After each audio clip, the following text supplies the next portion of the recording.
Hello, কই তুমি ভাই? আন্টি তোমার কতক্ষণ ধরে ফোন দিতেছে? আরে আম্মুর সাথে কথা হয়েছে তো আমার। দুপুর কয়টা বাজে? তোমার খেয়াল আছে মিয়া?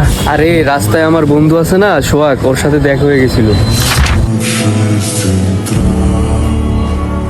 ভাই এই জায়গা দিয়ে মেন রোডের কত দূর? ভাই আর 5 মিনিট সামনে গেলেই ভাই। উফ, এই রোদের ভিতরে এখনো 5 মিনিট। আরে বন্ধু, তুই এই জায়গায় কি করো?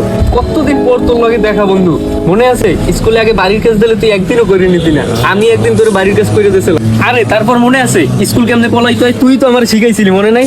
দুজনে তো একসাথে পলাইছিলাম, তারপর দুইজনে তুই আর আমি যে কত মাইয়া গো পিছে ঘুরলাম। আচ্ছা থাক, বাদ দে। এখন তোর কি অবস্থা, কি করতেছিস তুই?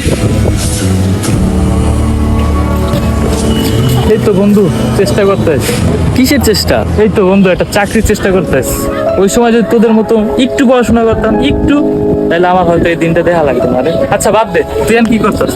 এই তো বন্ধু, আমি একটা প্রাইভেট কোম্পানিতে চাকরি করতেছি, সামনের মাসে আবার আমার প্রমোশন। তোরে এত কইলাম তো চল আমাদের সাথে, তুই তো গেলি না। কিভাবে যাবো বল? তোরা তো জানোস যে আমার মা বাবার আমি ছাড়া কেউ নাই, কেমনে যাইতাম বল? আচ্ছা তোর না একটা গার্লফ্রেন্ড আছিল, ওর কি খবর? ওর তো বন্ধু বিয়ে হয়ে গেছে রে। কতদিন আর অপেক্ষা করবে একটা বেকার ছেলের জন্য? হ্যাঁ আম্মু, আর 5 মিনিট লাগবে, আইতেছি। আচ্ছা বন্ধু থাক, দেরি হয়ে গেছে, বাসা থেকে আম্মু কল দিছে, তাড়াতাড়ি যাইতে হবে। আচ্ছা বন্ধু ভালো থাকিস, আবার দেখা হবে। তুমি কি ভাই এই জগতে আছো? শখ বাজু কবে সুইসাইড করছে? শুনছি ছেলেটা বলে একটা চাকরিও পায়নি।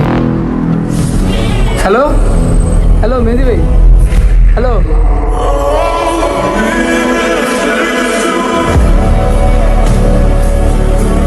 কিভাবে যাবো বল? তোরা তো জানোস যে আমার মা বাবার আমি ছাড়া কেউ নাই, কেমনে যাইতাম বল?